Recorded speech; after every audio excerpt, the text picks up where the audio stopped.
My name is Evelyn, though everyone in town calls me Grandma Evelyn. And before I share what happened to me, I want to ask you, dear listener, from where are you watching? Which country are you from? And what do you think about family loyalty? Because I've learned the hard way that sometimes those closest to you can be the ones to hurt you the most.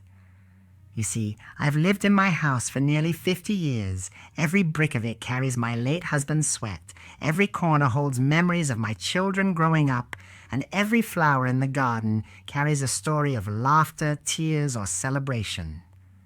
To me, this house isn't just wood and stone, it's the heart of my family. But to someone else in my life, someone who should have cherished these memories with me, this house was nothing more than property, an asset to grab, a trophy to win, and that someone was none other than my son's wife, Rebecca. At first, Rebecca was polite, even sweet. When she married my son Michael, I welcomed her with open arms, cooking her favorite dishes, knitting her scarves, treating her like the daughter I never had. But over time, little things started to change. Her compliments became backhanded. Her visits became more about snooping than bonding. And I began to notice her eyes linger not on me, but on the walls, the furniture, and the land, as though she was making calculations in her head. I brushed it off at first. Maybe I was being suspicious. Maybe it was just my imagination. But then came the little comments. She would laugh lightly and say things like, "This place must be hard for you to maintain alone, Evelyn. Or have you ever thought about downsizing?" I thought she was just being considerate. But as weeks turned into months, her tone grew sharper, more insistent. One afternoon, while sipping tea, she leaned across the table and said, "It would be better for everyone if you moved into a retirement home and left this place for us to manage." My heart skipped a beat, but I stayed calm and smiled politely. That night, I sat by the window, staring out into the garden my husband and I had planted together, and wondered if maybe I was overthinking. But then, dear listener, something happened that left no room for doubt. One evening, after Michael had gone upstairs, I walked past the living room and heard Rebecca on the phone, whispering, her voice low and urgent. "She won't live here much longer," she said. "Don't worry. The papers will be ready soon." My blood ran cold. Papers? What papers? My hands trembled as I gripped the doorway, listening harder, my heart pounding like a drum. She noticed me and quickly ended the call, flashing me that fake smile. But I knew I had caught something I wasn't supposed to hear. That night I couldn't sleep. I lay awake thinking, what if she's planning to take my home from me? What if my own son is part of it?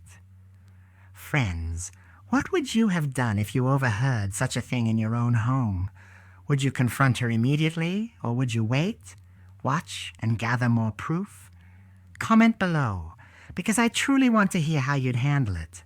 And while you're at it, please don't forget to like this video and subscribe to the channel. Your support means so much and helps me share these painful but important stories with you.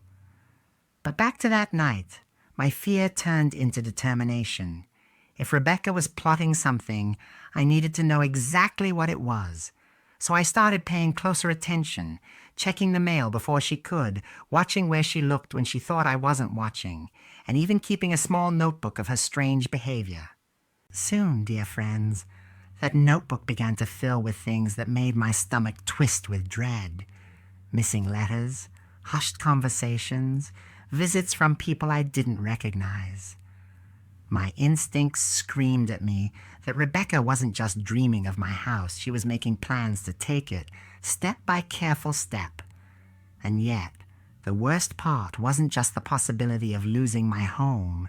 It was the nagging question that wouldn't leave me alone. Was my son Michael, my own flesh and blood, aware of what his wife was doing?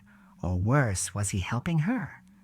That question haunted me every time I saw them together.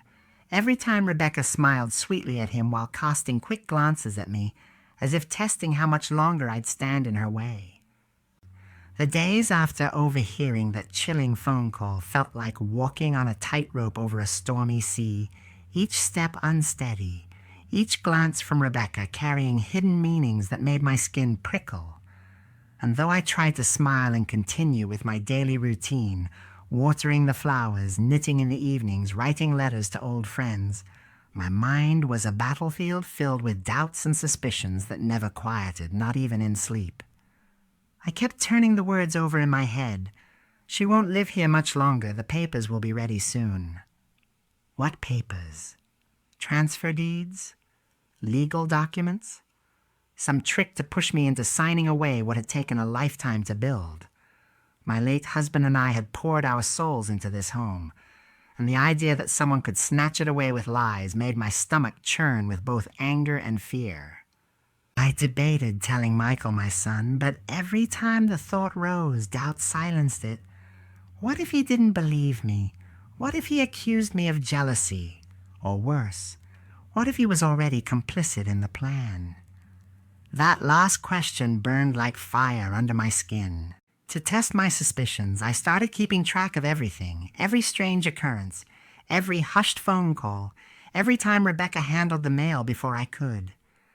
I began writing in a little notebook, the same one I once used for grocery lists, but now it became my shield, my record of truth, each page filled with dates and descriptions that painted a picture darker than I could have imagined. Twice, I caught Rebecca in rooms she had no business being in. Once in the study, claiming she was looking for a pen, though the drawer she opened held the property deeds. Another time in the attic, rummaging near an old trunk of family documents. She brushed off my questions with laughter, but her eyes flickered with irritation, as though annoyed I had caught her. Still, I said nothing directly. Instead, I decided to seek quiet answers. One morning, under the pretense of running errands, I went to town and stopped by the notary's office where my husband and I had handled our property years ago. The clerk, a gray-haired man I'd known since my youth, greeted me warmly, but his expression shifted when I asked if anyone had been inquiring about my estate. After a long pause, he admitted a young woman, dark hair, fashionable clothes, sharp voice, had been there recently, asking about property transfer options and legal guardianship in case of incapacity. My blood turned cold. That was Rebecca. She wasn't waiting for me to weaken. She was building a plan, one step at a time, to strip me of my rights before I even realized what was happening. I walked home that afternoon with heavy steps, the familiar streets looking strange, even threatening, as though the houses themselves whispered warnings. When I returned, Rebecca was in the kitchen, humming a cheerful tune as she chopped vegetables for dinner, and when she saw me, she flashed her sugary smile and asked, "Out for a little stroll, Evelyn?" I forced a nod and a polite smile, but inside my thoughts were a storm. How could she act so calm, so sweet, while plotting behind my back? That evening, I sat alone at the dining table long after everyone had gone to bed, the house silent except for the tick-tock of the old clock on the wall. In front of me lay the deeds I had taken out of their drawer, the papers that held my life's work. Should I hide them in the bank? Should I change the locks? Or should I finally confront her and risk setting off an explosion that might shatter everything? Friends, I must ask you now, what would you have done in my place? Would you confront her immediately, risking open war, or would you bide your time and gather more proof? Please share in the comments below, because when I tell you the loneliness of carrying this secret was heavier than any burden I have ever borne, I mean it from the depths of my heart. Rebecca, however, wasn't slowing down. The very next week, she began planting new seeds in conversation, waving glossy brochures in my face about senior living communities and saying things like, "These places are so modern. Evelyn, you'd be comfortable there. No worries at all." She acted like it was kindness, but her eyes gleamed with something colder, hungrier. Each word was a drop of poison in my tea, and I sipped carefully, pretending not to notice, though inside I was boiling. I knew then that this was no misunderstanding, no idle fantasy. Rebecca was systematically pushing me toward the edge, waiting for the moment she could swoop in and take everything. But she underestimated me, because I had already decided that if she wanted a war over this house, then a war she would get, and I, Evelyn, would not be the first to fall. After moving the most important documents into the safety of the bank, I thought I might finally find a little peace, but instead my heart grew heavier with every passing day, because Rebecca's eyes still roamed the house as if it were already hers, and the way she lingered over the crown molding or ran her hand across the oak banister filled me with dread that she was measuring her victory in advance, like a thief counting treasures before the heist was done. And worst of all, Michael had begun to echo some of her words, as if her poison had seeped into his ear and begun clouding his thoughts. One afternoon, while I was folding laundry in the sitting room, I overheard them whispering on the porch. Rebecca's voice carried a tone of persuasion, smooth and coaxing. "This place is too much for her, Michael. She'll be safer in a home where people can look after her."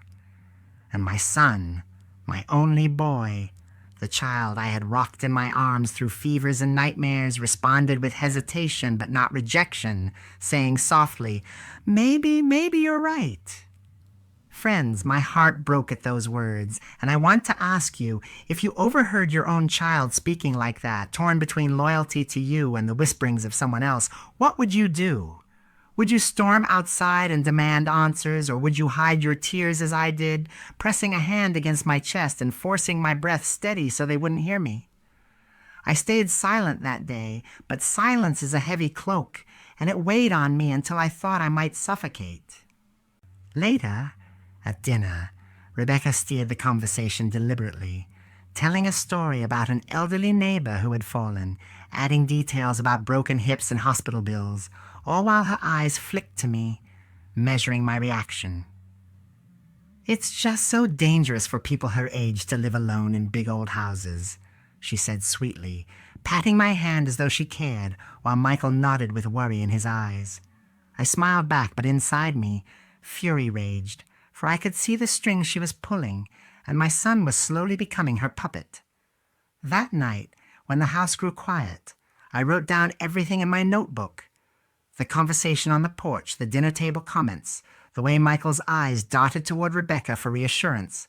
And as I closed the book, I whispered to myself, "You must be strong, Evelyn. You must outsmart her."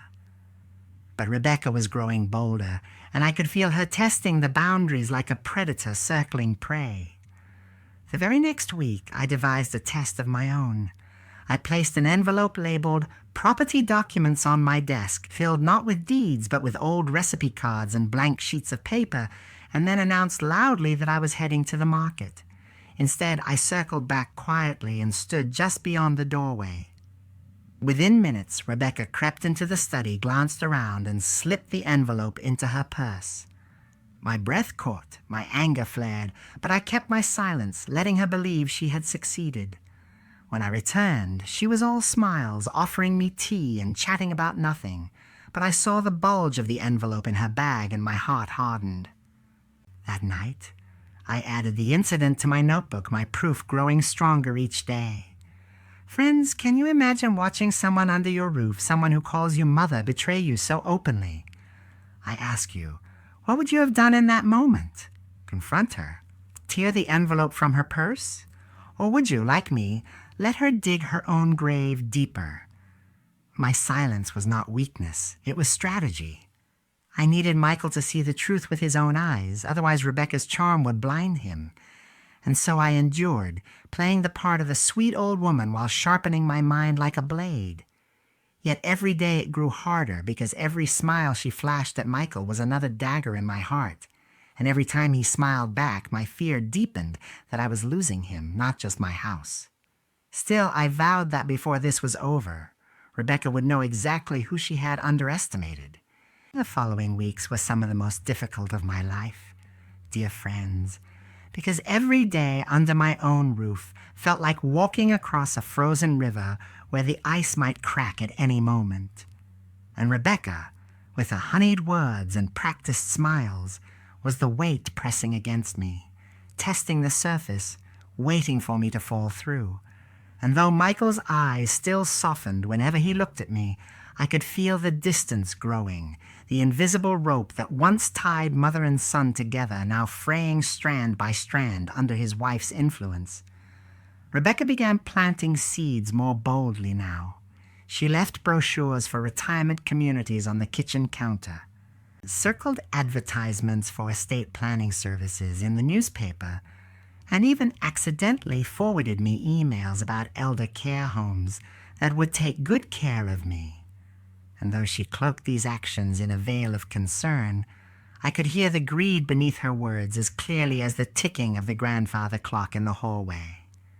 One evening at dinner, she leaned across the table, her eyes glittering in the candlelight, and said, "Michael, your mother deserves peace and rest, not the burden of maintaining this old house." And Michael nodded, torn, as if her reasoning had infected his mind. And I sat quietly, my spoon hovering over my soup, wondering if my silence was the right choice, but knowing deep down that confrontation would only drive him further into her arms. So I remained patient, even as my heart ached, and instead I strengthened my resolve. That very night, after the dishes were cleared, I excused myself, but instead of going to bed, I went to my study, where I opened my notebook, my growing record of every lie, every manipulation, every whispered scheme I had observed, and I wrote until my hand cramped, knowing that one day this book would serve as my shield and sword. Still, friends, even the strongest heart needs encouragement, and sometimes I wonder what you, sitting there listening to me now, would do if you were in my place. Would you have confronted Rebecca then and there, slammed your hand on the table, demanded respect in your own home, or would you, like me, bide your time and let the enemy show her hand fully before striking back? Tell me in the comments what path you would choose, because I want to know if you would be patient or fierce. And while you think on that, let me pause for just a second to remind you. If you find my story gripping, if you want to walk this journey with me to its very end, please don't forget to like this video, subscribe to the channel, and leave your thoughts below, because your support is what gives me the strength to keep sharing these heavy memories with the world.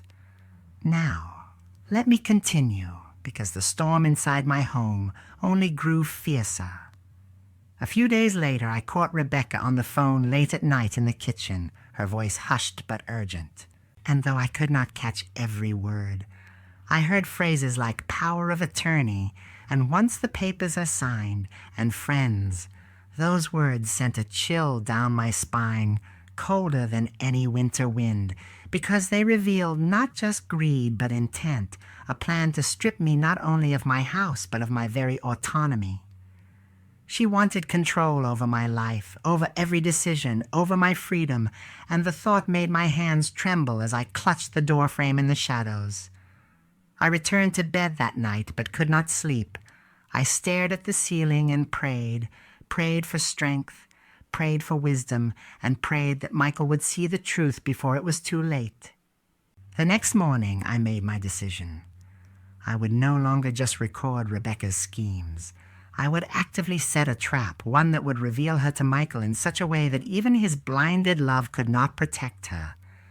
I reached out to an old friend, Harold, a lawyer who had known me since childhood, a man of integrity who had always looked out for me like a brother, and when I told him everything, his face darkened with anger. Together we devised a plan. I would create a false document, an updated will, that appeared to grant Rebecca everything she could possibly want, but hidden within the legal jargon were clauses so unusual, so telling, that anyone who tried to use it would reveal themselves as a fraud. I placed the document carefully in my desk drawer, knowing Rebecca's curiosity would drive her to find it. And sure enough, only days later, I saw her rifling through my study when she thought I was asleep, her hands trembling with excitement as she pulled the paper from its place and slipped it into her purse. She didn't see me watching from the crack in the doorway, my heart pounding with both fear and triumph, because this was the moment I had been waiting for. Rebecca had taken the bait, and soon her own greed would be the rope that hanged her. Friends, Can you feel the tension building as I tell this story? Can you imagine standing there, watching the woman who calls you mother betray you under your own roof, and knowing that your son, the child you raised, still cannot see her for what she is? I ask you now, truly, what would you have done? Would you have stopped her in that moment? Or would you, like me, let the play unfold until the curtain was ready to drop? My heart told me to endure, to wait just a little longer, because soon the truth would be undeniable, and Rebecca's mask would fall for good. The morning after Rebecca stole the false will from my desk, the air in the house felt different, heavy with unspoken tension, as if the very walls knew a storm was coming, and I moved about my day with a calm smile, though my insides burned with anticipation, waiting to see how she would play her next move, and sure enough, it came sooner than I thought. Later that afternoon, I found her in the kitchen humming to herself, her hands busy with nothing in particular, but her eyes lit up with a glimmer of triumph when she turned to greet me, and I knew then that she believed the game was already hers. She poured me tea, the picture of sweetness, and as she set the cup in front of me, she said casually, "Michael and I were talking last night about the future, Mother Evelyn, and we think it's time to start making serious plans. You've done so much for this family, but you deserve to rest now, to let others handle things." Her words were syrup sticky and sweet, but I could taste the bitterness underneath, and I sipped my tea slowly, staring into the steam as though her words had not pierced me like knives. Later, when Michael came home from work, she led him into the study, closing the door behind them, and though I remained in the hallway, I heard enough to know she had shown him the forged document. "Look, Michael," she whispered urgently, "your mother already updated her will. She wants us to have the house. She wants us to take care of everything." Michael's voice rose, confused. "But why would she change it without telling me?" And Rebecca, quick as ever, replied, "Because she didn't want to burden you. She wanted to surprise us with her generosity." Friends, my heart ached listening to this performance because I could hear the hesitation in my son's voice, the conflict tearing at him. And though Rebecca thought she had sealed her victory, she had actually tied herself tighter into my trap. That evening, I entered my study casually, pretending to search for a book, and I asked Michael directly, "Did you find something interesting in my desk?" He looked startled, guilty even, but before he could speak, Rebecca jumped in, her voice sugary and bold. "Yes, Mother Evelyn, we were just going through some papers and we found the will you prepared. We were so touched by your kindness."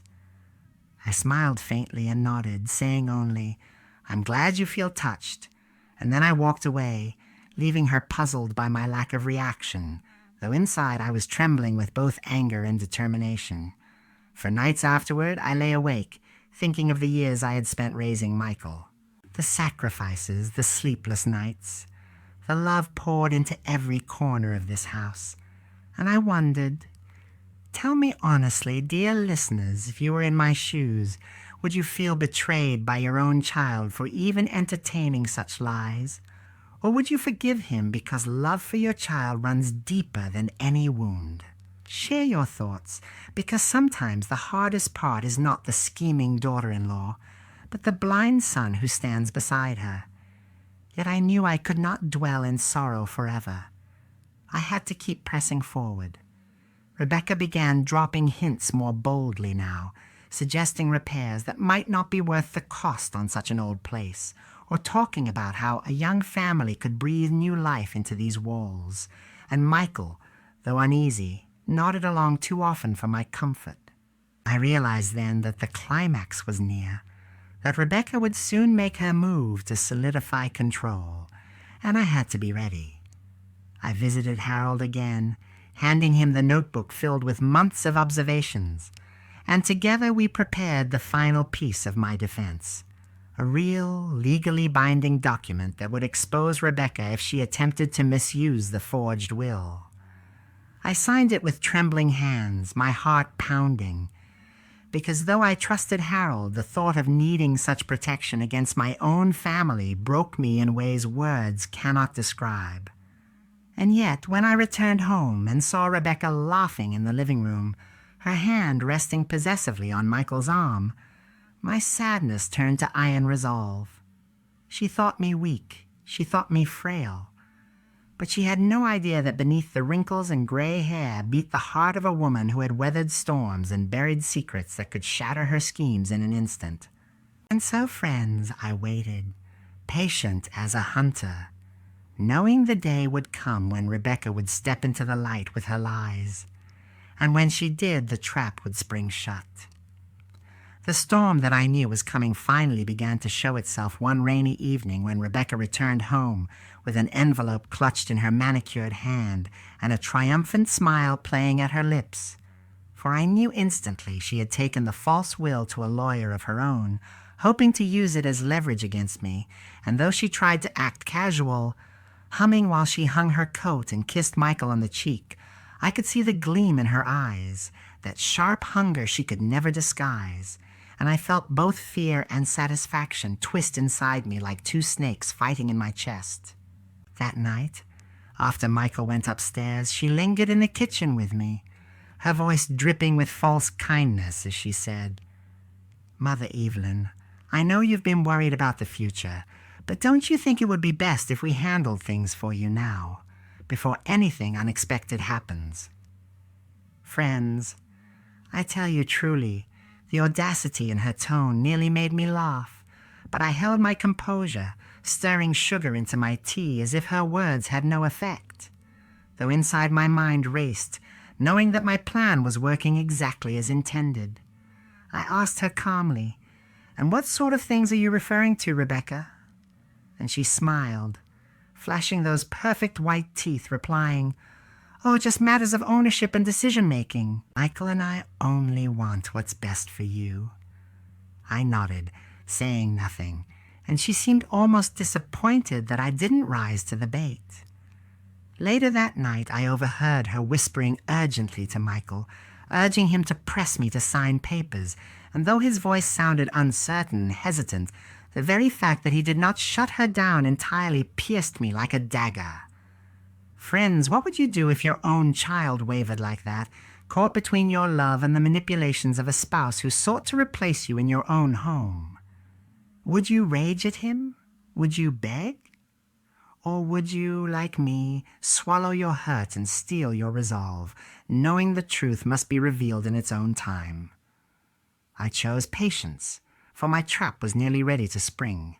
The next day, Rebecca announced that she had arranged for a notary to visit the house, under the pretense of helping with insurance documents, and Michael looked uneasy but said nothing to stop her. I agreed politely, my smile concealing the storm within, and as soon as she left the room, I called Harold, telling him the time and place, and he promised to be there with everything prepared. Friends, my heart raced like it hadn't in years, for I knew the battle was about to reach its peak. That night I barely slept, listening to the rain pound against the windows, whispering prayers into the darkness that my strength would hold, and that Michael would finally see the truth. When morning came, I dressed carefully, wearing the blue shawl my husband once gave me, the one that made me feel wrapped in his love, as though his spirit stood with me in this fight. Rebecca bustled about, pretending to be cheerful, but I saw the tension in her shoulders, the way her hands shook when she thought no one was looking. By afternoon, the notary arrived, a serious man with glasses who carried a leather briefcase, and Rebecca greeted him as though he were a dear friend, ushering him into the living room where Michael and I sat waiting. She pulled out the forged will with a flourish, placing it on the coffee table as though it were a crown she was about to claim, and began speaking quickly about formalizing intentions and making sure everything was legally secure. I sat silently, letting her dig deeper into her own hole, while Michael fidgeted beside me, his eyes darting between us. Then, just as Rebecca urged me to sign, Harold walked in through the door, his presence commanding the room, and Rebecca's face paled as if she had seen a ghost. "What is the meaning of this?" she demanded, but Harold calmly introduced himself as my legal advisor and placed another document on the table, my real will signed and sealed, which directly contradicted the forgery she held. Michael looked stunned, his eyes wide as Harold explained that the document Rebecca had found was a trap, deliberately crafted to expose anyone who might misuse it.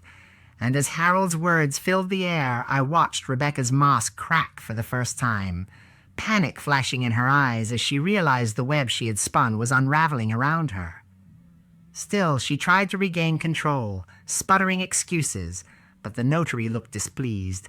Michael looked betrayed, and for the first time in months, I felt the balance shift back into my hands.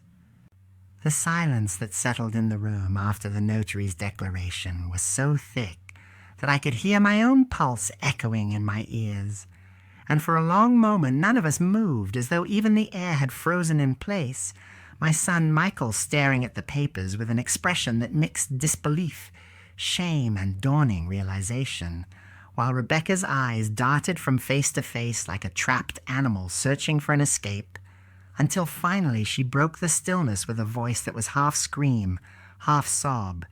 "This isn't real. It's all a setup. You're letting her manipulate you, Michael." And she jabbed her finger at me with such venom that I wondered if her very nail could cut me. But instead of leaping to defend her as he had done countless times before, Michael raised his hand slowly, as if pushing away the weight of her words, and whispered hoarsely, "Rebecca, I saw the way you grabbed those papers, the way you demanded them, the way your eyes lit up when you thought you'd won. Tell me, how could all of that be an act? And I swear to you, friends, that in that moment I saw the walls of lies she had built around him start to crack. Though Rebecca was not a woman who would collapse quietly, and she turned on him with tears streaming down her face, grabbing at his arm and sobbing, 'Everything I did was for us, for our future. Don't you see she hates me? She wants to destroy what we have. She will never let us be happy.' And her voice broke so convincingly that perhaps another man might have been fooled.